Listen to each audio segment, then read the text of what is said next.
আদাব নমস্কাৰ অসমৰ বন্ধু বান্ধৱীসকল মই বৰষাৰণী বৰা আপোনালোকলৈ আজি লৈ আহিছোঁ ৭ জুনৰ পৰা ১৫ জুনলৈকে আসাম ট্ৰিবিউনৰ সকলোতকৈ ইম্পৰ্টেণ্ট কাৰেণ্ট এফেয়াৰ্ছ আশা কৰোঁ আপোনালোক সকলোৱে ইয়াৰ পৰা উপকৃত হ'ব আৰু ইয়াৰ পিডিএফটো আপোনালোকে আমাৰ APSC study hub with Barsha Telegram চেনেলৰ জৰিয়তে ডাউনলোড কৰিব পাৰিব লগতে এপিএছচি আৰু ইউপিএছচিৰ সকলোবোৰ মেটেৰিয়েলছ আমাৰ এই চেনেলটোত সহজতে উপলব্ধ হ'ব আৰু গাইজ মে মাহৰ কমপ্লিট কাৰেণ্ট এফেয়াৰ্ছৰ পিডিএফটো লিংকটো তলৰ ডিছক্ৰিপশ্যন বক্সত দি দিয়া হৈছে ডাউনলোড কৰি ল'ব গতিকে পলম নকৰি আপোনালোকে এই চেনেলটো ছাবস্ক্ৰাইব কৰি লওক এতিয়া আহোঁ ইম্পৰ্টেণ্ট কাৰেণ্ট এফেয়াৰ্ছসমূহলৈ গাইজ এতিয়া আহোঁ আজিৰ ইম্পৰ্টেণ্ট কাৰেণ্ট এফেয়াৰ্ছটোলৈ সেইটো হৈছে Trump postpones G7 summit wants to expand it to G10 or G11 including India. Guys, ইয়াত কোৱা হৈছে যে American president Donald Trump G7 summit postpone কৰিলে আৰু তেওঁ G7 আৰু G10 নাইবা G11লৈ এক্সপাণ্ড কৰিব বিচাৰিছে য'ত তেওঁ ইণ্ডিয়াত ইনক্লুড হোৱাটো বিচাৰিছে লগতে আন তিনিখন কাউণ্ট্ৰিয়েও জইন কৰিব গাইজ ট্ৰাম্পে কৈছে যে G7 বৰ্তমান ৱৰ্ল্ডত ঘটি থকা ঘটনাবোৰ ৰিপ্ৰেজেণ্ট কৰিবলৈ প্ৰপাৰলি সক্ষম হোৱা বুলি তেওঁ নাভাবে চ' একৰ্ডিং টু হিম G7 কাউণ্ট্ৰিজসমূহ বৰ্তমান আউটডেটেড হৈ গৈছে চ' তেওঁ ৰাছিয়া অষ্ট্ৰেলিয়া ইণ্ডিয়া চাউথ কোৰিয়াই G7 কাউণ্ট্ৰিজৰ লগত জইন হৈ G11 হোৱাটো বিচাৰিছে চ' গাইজ নাও জানো আহক G7 মানে কি The G7 is a collective of 7 of the world's most industrialized and developed economies. Their political leaders come together annually to discuss important global economy, political, social and security issues. Guys, ইয়াৰ 7টা member আছে member group আছে সেইকেইটা হৈছে France Italy Japan Germany Canada United State United Kingdom European Union is also' represented G7 summit so' এইটো বহুত important হয় আপোনালোকে মনত ৰাখিব আৰু এই G7ৰ ফাৰ্ষ্ট সামিট হৈছিলে গাইজ ক'ত ৰামবলিত ফ্ৰান্সত 1975ত আৰু 45th G7 summit was held on August 24 to 26, 2019. ফ্ৰান্সত হৈছিলে চ' এইটো মনত ৰাখিব আপোনালোকে নেক্সট ইয়াত আছে what is G10 summit guys এই G10 summitটো হৈছে the group of 10 refers to the group of countries that agreed to participate in the general arrangements to borrow an agreement to provide international monetary fund with additional funds to increase its lending ability. The group of 10 is made up of 11 industrial countries. A group to G10 summit or group to 11 industrial countries of loi গঠিত হৈছে সেইকেইটা হ'ল Belgium Canada France Germany Italy Japan Netherlands Sweden Switzerland United kingdom and the United states আৰু guys এইসমূহে কি consult কৰে এইসমূহে cooperate on economic council কৰে মনিটৰী এণ্ড ফাইনেন্সিয়েল মেটাৰ্ছত কনচাল্ট কৰে guys what is G11 Guys, G11 will be the expansion of the G7 grouping. G7 or group of 7 is an intergovernmental economic organization. It consists of Canada, France, Germany, Italy, Japan, United Kingdom and the United States. And G11 will include G7 countries, India, Australia, South Korea, Russia. So guys, eto bahut important hoy apunaloke monon rakha uchit. Next current affair to hoise guys India next important news to hoise Indian Americans launch SOS campaign to travel home guys এই current affairs to কোৱা হৈছে যে USA থকা অসহায় 85 জনীয়া ভাৰতীয় লোকৰ group এটাই ঘৰলৈ ঘূৰি আহিবলৈ SOS কেম্পেইন এটা লঞ্চ কৰিছে আৰু তাৰ বাবে তেওঁলোকে ইণ্ডিয়ান গভৰ্ণমেণ্টক আহ্বান জনাইছে যে তেওঁলোকৰ যোনসকল আমেৰিকান সিটিজেনশিপ থকা মাইনৰ চিলড্ৰেন সমূহ আছে সেই সকলক ভেলিড ইণ্ডিয়ান ভিজাৰ সহায়ত ঘৰলৈ ঘূৰি আহিবলৈ যাতে এলাউ কৰে গাইস ইয়াত মোষ্ট ইম্পৰ্টেন্ট OCI কাৰ্ড অৰ্থাৎ Overseas Citizen of Indiaৰ কাৰ্ডৰ কথা মেনশ্যন কৰা হৈছে যোনখন ইণ্ডিয়াৰ বাহিৰত থকা ইণ্ডিয়ান অৰিজিন লোকসকলক দিয়া হয় আৰু এই কাৰ্ডখনে ভিজা ফ্ৰী ট্ৰেভেল কৰিবলৈ এলাউ কৰে গাইস এতিয়া আহোঁ নেক্সট ইম্পৰ্টেণ্ট কাৰেণ্ট এফেয়াৰ্ছটোলৈ সেইটো হৈছে guys operation flood guys operation flood 1970 চনৰ 13 জানুৱাৰীত লঞ্চ কৰা হৈছিল গাইস এই প্ৰগ্ৰেমটো ইণ্ডিয়াৰ নেশ্যনেল ডায়েৰী ডেভেলপমেণ্ট বোৰ্ডে লঞ্চ কৰা ৱৰ্ল্ডৰ লাৰ্জেষ্ট ডায়েৰী ডেভেলপমেণ্ট প্ৰগ্ৰেম আৰু লেণ্ডমাৰ্ক প্ৰজেক্ট আছিল মনত ৰাখিবলগীয়া কথাটো হ'ল যে এই প্ৰগ্ৰেমটোৰ বাবে এটা ডাঙৰ পৰিৱৰ্তন আহিছিল যাৰ ফলত ইণ্ডিয়াত হোৱাইট ৰিভলিউশ্যন হোৱা দেখা গৈছিল সো গাইস আমি এটা জানো আহক যে হোৱাইট ৰিভলিউশ্যন ইণ্ডিয়াৰ বিষয়ে গাইস মিল্ক প্ৰডাকশ্যন ইনক্ৰিজ কৰিবৰ কাৰণে যি প্ৰগ্ৰেম এডপ্ট কৰা হৈছিল তাক হোৱাইট ৰিভলিউশ্যন ইন ইণ্ডিয়া বুলি কোৱা হয় গাইস ইয়াৰ হোৱাইট ৰিভলিউশ্যন ইণ্ডিয়াৰ ফাদাৰ বুলি কাক জনা হয় ভাৰ্গিছ কুৱাৰিন প্ৰফেচাৰ ভাৰ্গিছ কুৱাৰিন সো এইটো আপোনালোকে মনত ৰাখিব নেক্সট ইম্পৰ্টেণ্ট কাৰেণ্ট এফেয়াৰ্ছটো হৈছে guys Government will initiate more structural reforms to get growth back PM. Guys, ইয়াত কোৱা হৈছে যে প্ৰাইম মিনিষ্টাৰ নৰেন্দ্ৰ মোদীয়ে কৈছে যে গভৰ্ণমেণ্টে ইকনমিক গ্ৰোথ স্পীড আপ কৰিবলৈ আৰু পলিচি ৰিফৰ্মছ সমূহ আনিব গাইস লগতে আমাৰ কাউন্ট্ৰিয়ে ইম্পৰ্ট ডিপেন্ডেন্স ৰিডিউস কৰিবলৈ কিছুমান ষ্টেপ ইমপ্লিমেন্ট কৰিব যিটোৱে ডমেষ্টিক সাপ্লাই চেইন ষ্ট্ৰং কৰিব গাইস প্ৰাইম মিনিষ্টাৰে পইণ্ট আউট কৰি দিছে যে কোভিড-19ৰ ফলত প্ৰাইম মিনিষ্টাৰ গৰীব কল্যাণ যোজনা আণ্ডাৰত চেণ্টাৰে ছ'চাইটিৰ ডিসএডভান্টেজড সেকশনবোৰলৈ ইমিডিয়েট ৰিলিফ ফাণ্ড প্ৰভাইড কৰিব তেওঁ কৈছে যে চেণ্টাৰে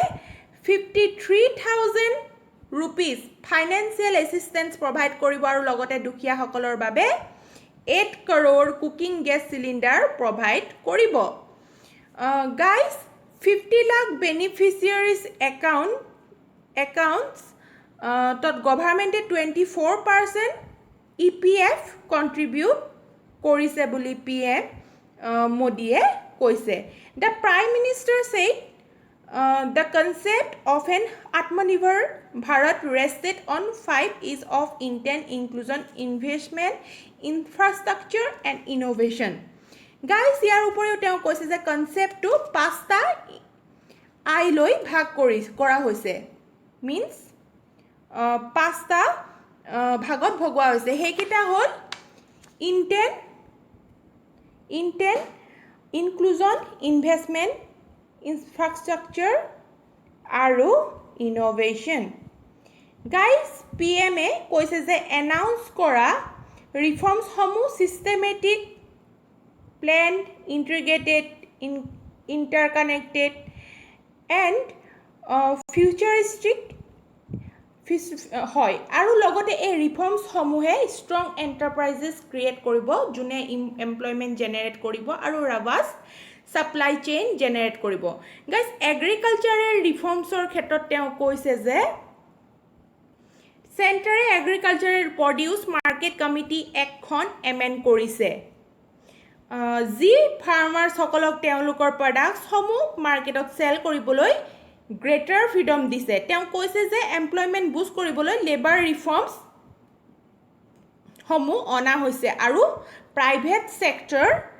পাৰ্টিসিপেশনৰ বাবে নন ষ্ট্ৰেটেজিক সেকশন সমূহ ইনভেস্ট কৰিবলৈ ওপেন কৰি দিয়া হৈছে গাইস তেওঁ হেকত কৈছে যে make in India make for the world so guys এইটো এটা ইম্পৰ্টেণ্ট পইণ্ট হয় আপোনালোকে মনত ৰাখিব make in India make for the world boost কৰিবলৈ বিভিন্ন প্ৰডাক্টছসমূহ যেনে এয়াৰ কণ্ডিশ্যন আৰু মোবাইল ফোনছ এইবোৰ ইণ্ডিয়াতে মেনুফেকচাৰ কৰিব লাগিব আৰু প্ৰডাক্টছ ইম্পৰ্টৰ ওপৰত নিৰ্ভৰ কৰাটো ৰিডিউচ কৰিব লাগিব গাইজ এতিয়া আহোঁ নেক্সট ইম্পৰ্টেণ্ট কাৰেণ্ট এফেয়াৰ্ছটোলৈ সেইটো হৈছে centre launches schemes to boost electronic manufacturing guys এই নিউজটোত কোৱা হৈছে যে ইলেক্ট্ৰনিক মেনুফেকচাৰিং বুষ্ট কৰিবলৈ চেণ্টাৰে কিছুমান স্কিম লঞ্চ কৰিছে গাইজ ইয়াত কোৱা হৈছে যে ইউনিয়ন মিনিষ্টাৰে electronics on IT Ravi Shankar প্ৰসাদে আমাৰ দেশত ইলেক্ট্ৰনিক মেনুফেকচাৰিং বুষ্ট কৰিবলৈ 3খন মেজৰ স্কিম লঞ্চ কৰিছে স্কিম 3খন হৈছে production linked incentive PLI scheme for large scale electronics manufacturing scheme for promotion of manufacturing of electronic components and semiconductors scheme and semiconductors scheme aru modified electronics manufacturing clusters EMC 2.0 scheme guys government mobile phone or 30 to 40% domestic value addition increase কৰিবলৈ aim কৰিছে বুলি union minister Ravi প্ৰসাদে কৈছে guys scheme 3খনৰ আণ্ডাৰত 50,000 crore টকা খৰচ কৰা হ'ব গাইজ এতিয়া আহোঁ নেক্সট ইম্পৰ্টেণ্ট কাৰেণ্ট এফেয়াৰ্ছটোলৈ সেইটো হৈছে Nisarga makes landfalls uproots trees spares Mumbai guys এই ইম্পৰ্টেণ্ট নিউজটোত সাইক্লোন নিসৰ্গৰ বিষয়ে কোৱা হৈছে মুম্বাই এই সাইক্লোন নিসৰ্গৰ পৰা ৰক্ষা পৰিল সেই বিষয়েও কোৱা হৈছে গাইজ সাইক্লোন নিসৰ্গৰ ফলত মুম্বাইৰ ওচৰত লেণ্ডফল হোৱা দেখা গৈছে লগতে মুম্বাইৰ ওচৰতে ৰায়গড় আৰু পলঘৰ ডিষ্ট্ৰিক্টত গছ-গছনি ভাঙি পৰিছে বাট গাইজ মুম্বাই চিটিখনে অলৰেডি যিয়ে নেকি কোভিড-19 পেণ্ডেমিকৰ লগত যুঁজি আছে নিসৰ্গ সাইক্লোনৰ ইম্পেক্টৰ পৰা ৰক্ষা পৰিল নাও গাইজ আমি জানো আহক about Nisarga guys Nisarga cyclone from because of the depression in the Arabian sea Nisarga cyclone from হৈছিলে ডিপ্ৰেশ্যনৰ কাৰণে আৰবিয়ান সিত হোৱা ডিপ্ৰেশ্যনৰ কাৰণে area of low pressure are called depressions or cyclone আৰু এই নিসৰ্গ নামটো কোনে দিছিলে গাইজ বাংলাদেশে সো এটো বহুত ইম্পৰ্টেণ্ট আপোনালোকৰ এক্সামত ডাইৰেক্ট কোৱেশ্চন ওলাই আহিব পাৰে সো মনত ৰাখিব Doppler weather radars at Mumbai Goa are being used to track cyclonic storm the two states that are be affected cycloneৰ নিসৰ্গৰ কাৰণে দুখন ৰাজ্য এফেক্ট হৈছে হোৱা দেখা গৈছিল হেতু হৈছে মহাৰাষ্ট্ৰ এণ্ড গুজৰাট গাইজ এতিয়া আহোঁ নেক্সট ইম্পৰ্টেণ্ট কাৰেণ্ট এফেয়াৰ্ছটোলৈ হেতু হৈছে Kerala elephant tragedy another jumbo suspected to have been kill in similar fashion guys এই ইম্পৰ্টেণ্ট কাৰেণ্ট এফেয়াৰ্ছ নিউজটোত কেৰালাত এজনী প্ৰেগনেণ্ট এলিফেণ্টৰ কিদৰে মৃত্যু হ'ল তাৰ বিষয়ে দিয়া হৈছে গাইজ কেৰালাত এজনী প্ৰেগনেণ্ট ৱাইল্ড এলিফেণ্টৰ নিষ্ঠুৰভাৱে মৃত্যু হ'ল আৰু সেম ইনচিডেণ্ট ঘটিল কলাম ডিষ্ট্ৰিক্টত য'ত এজনী ফিমেল এলিফেণ্টৰ মুখত ইনজুৰি হৈ মৃত্যু হ'ল গাইজ সাইলেণ্ট ভেলী এই ৱাইল্ড এলিফেণ্টজনীক এজন মানুহে পাইনএপল ক্ৰেকাৰ ভৰাই খাব দিছিল যাৰ ফলত ক্ৰেকাৰ্ছটো ব্লাষ্ট হৈ প্ৰেগনেণ্ট হাতীজনীৰ মৃত্যু হয় গাইজ এতিয়া জানো আহক সাইলেণ্ট ভেলীৰ বিষয়ে guys silent valley national park is a national park in Kerala it is located in Nilgiri hills so এইটো বহুত ইম্পৰ্টেণ্ট হয় silent valley region locally known as Sairandhrivanam which means Malayalam means হয় Sairandhri's forest The first Western investigation of the watersheds of the Silent Valley area was in 1857 by the botanist Robert Wing. So, etu wait बहुत important. The British named the area Silent Valley because of a Parsis absence of noisy cicadas. So, আপোনালোকে etu মনত ৰাখিব. Guys, next important current affairs to hoise IIT project on bamboo furniture designing for use at health center. Guys, a important current affairs news to koa hoise je health center burot bahere toyari furniture use koribor babe Guwahati IIT e bamboo furniture designing or eta project korise. Guys, a project tour main aim hoise guys sustainable infrastructure facilities homuhok শক্তিশালী কৰা আৰু rural area থকা primary health center homuhok requirements homu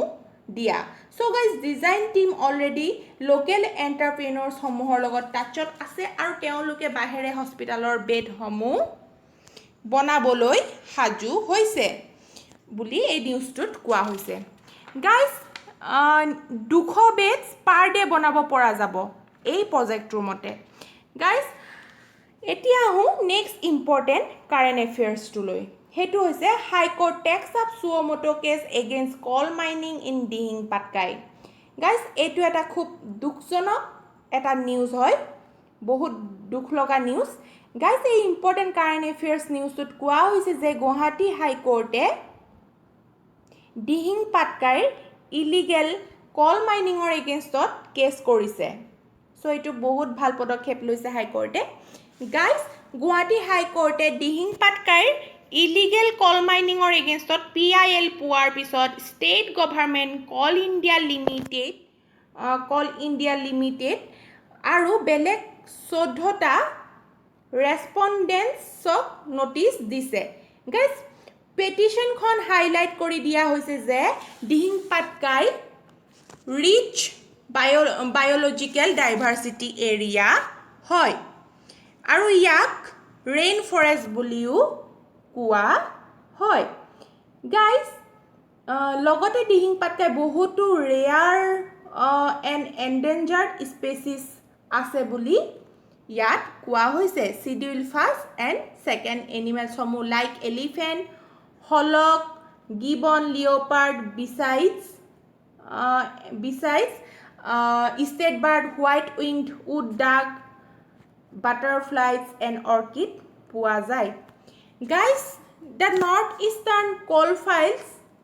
Coal India Limited the Forest Conservation Act 1980 violation কৰিছে আৰু without license Saleki proposed reserve forest open coal mining কৰিছে. So it's a very important current affairs. Guys, এটা next important current affairs লৈ আহো. হেতু হৈছে India Australia in defence pact. Guys, এই important নিউজটোত ইণ্ডিয়া আৰু অষ্ট্ৰেলিয়াৰ মাজত হোৱা ডিফেন্স পেক্টৰ বিষয়ে কোৱা হৈছে. গাইজ, ইণ্ডিয়া আৰু অষ্ট্ৰেলিয়া দুয়োখন দেশৰ মাজত থকা সম্বন্ধ কম্প্ৰিহেনচিভ ষ্ট্ৰেটেজিক পাৰ্টনাৰশ্বিপলৈ উন্নত কৰে আৰু 7খন এগ্ৰিমেণ্ট চাইন কৰে. লগতে প্ৰাইম মিনিষ্টাৰে নৰেন্দ্ৰ মোদীয়ে আৰু অষ্ট্ৰেলিয়ান কাউণ্টাৰপাৰ্ট স্কট মৰিছনৰ মাজত এখন অনলাইন সামিট হয়. Reciprocal access to military bases for logistic support landmark deal হয়. Guys,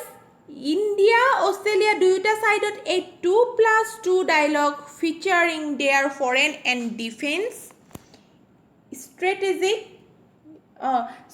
defence secretaries to the ministerial level upgraded কৰে. গাইজ, এইবোৰৰ উপৰিও বাকী পেক্সবোৰে bilateral cooperation in areas of cyber enabled critical technology, mining and minerals, military technology, violation, education, water resource management provide কৰিব. Guys, Modi আৰু Morrison টকছৰ পিছত যি joint statement issue হৈছে তাৰ মতে দুয়োটা সাইডতে DTAA means double taxation avoidance agreements issue hobo taxation of offshore income of India farms or oporot discuss kore guys direct taxation avoidance agreement hoise India Australia double taxation avoidance agreement guys most importantly দুয়োখন country terrorism strongly oppose kore so guys etu eta most important current affairs guys next important current affairs loi ahisu hetu hoise RBI announces creation of payments infrastructure development fund guys এই important news tut RBI payments infrastructure development fund গঠন কৰাৰ বিষয়ে কোৱা হৈছে guys reserve bank creation of payments infrastructure development fund announce কৰিছে আৰু 250 crore contribution আগবঢ়াইছে guys center আৰু north eastern states সমূহৰ tier 3 আৰু tier 6 business সমূহৰ দ্বাৰা point of sale machine সমূহ adopt কৰিবলৈ encourage কৰা হ'ব guys POS আৰু point of sale machine সমূহে business সমূহক e-payment আৰু accept কৰিবলৈ allow কৰিব আৰু এইটোৱে কেছৰ needs সমূহ mitigate কৰিব guys now about CBDT guys CBDT বিষয়ে জানোৱা হওক full form হৈছে Central Board of Direct Taxes it is a guys statutory body established as per the Central Board of Revenue Act 1963 and it is India's official financial action task force unit it is administered by the Department of Revenue under the Ministry of Finance so it is बहुत important point है आपलोगे मनर राखिब CBDT structure किहक লৈ গঠিত হয় CBDT consists of a chairman 6 member that deal with the following এই সমূহক লৈ chairman আৰু members সমূহে গঠিত হয় এই ডিল সমূহ তেওঁলোকে কৰে income tax revenue legislation and computerisation audit judicial investigation personnel and vigilance guys আমি এটা জানিব লাগে যে বহুত ইম্পর্টেন্ট কোয়েশ্চন হয় আমাৰ ইকোনমিকত ডাইরেক্ট কোয়েশ্চন ওলাই আহে যে what is direct tax and indirect tax direct tax are taxes which are directly paid to the government by the taxpayer direct tax he homu tax hoy ji homu government ok directly pay kore taxpayer aru indirect tax are applied of the manufacture sale of goods and services indirect tax bebohar kora hoy manufacture aru bostu homu bikri korute aru service diute indirect tax bebohar kora hoy so etu amar exam point of view pura bahut important current affairs hoy guys etia hu next important current affairs to loi hetu hoise Bagjan well on fire guys etu eta bahut dukjonok current affairs hoy news hoy guys Bagjanor telor khonit jui logar bikhoye ei news tu koa hoise guys Bagjanot Oil India Limited or pasta gas well or leak hoar folot jui lagi usoror gao homuhot gao burot panic situation or create hoy guys tea placards bur tea garden or pora polai hare so ei ঘটনাটোৰ ফলত বাগজানৰ লোকসকলৰ বহুত ক্ষতি হয় যাৰ ঘৰ জ্বলি যায় বহুতৰ বাগজানত থকা ফ্লোৰা ফাউনাবোৰৰ এক্সটেন্সিভ ড্যামেজ হয় গাইস এই ঘটনাটো হ্যান্ডেল কৰিবলৈ সিঙ্গাপুৰৰ পৰা ফৰেইন এক্সপাৰ্টছৰ সহায় লোৱা হৈছে guys etia hu next important current affairs loi hetu hoise any can be hub of organic farming PM guys ei important current affairs tut koa hoise je PM Narendra Modi e অসমত হুয়া gas well ফায়ারক disaster বুলি ঘোষণা কৰিছে আৰু কৈছে যে north east organic ফাৰ্মিঙৰ hub হ'ব পাৰে guys 95th annual plenary session of Indian Chamber-ত inaugural address delivered কৰাৰ সময়ত তেওঁ নৰ্থ ইষ্ট অৰ্গেনিক ফাৰ্মিঙক হিউজ হাব বুলি কয়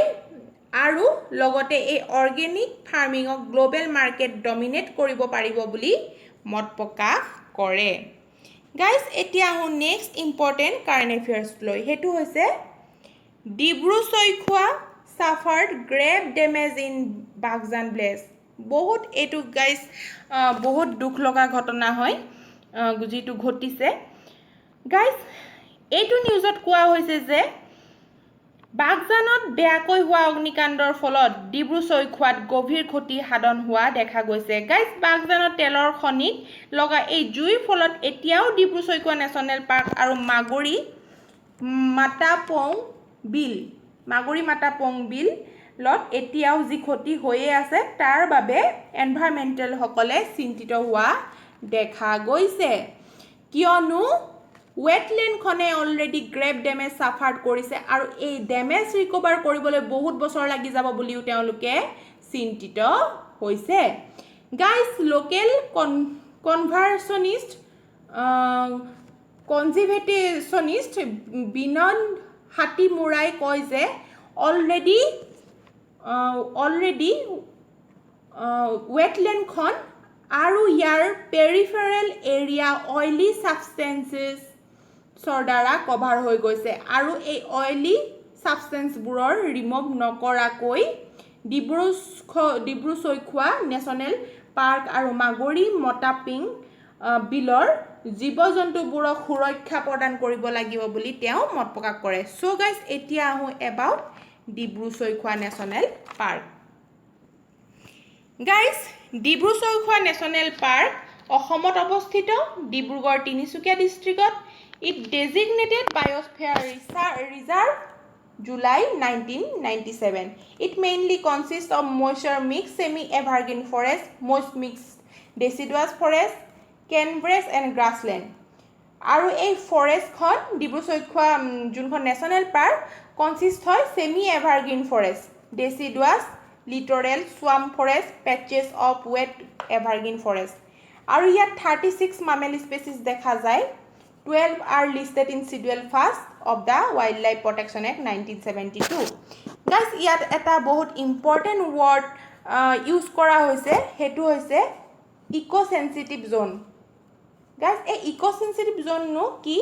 হেতু আমি চাওয়া হয় ইকো সেনসিটিভ জোন হৈছে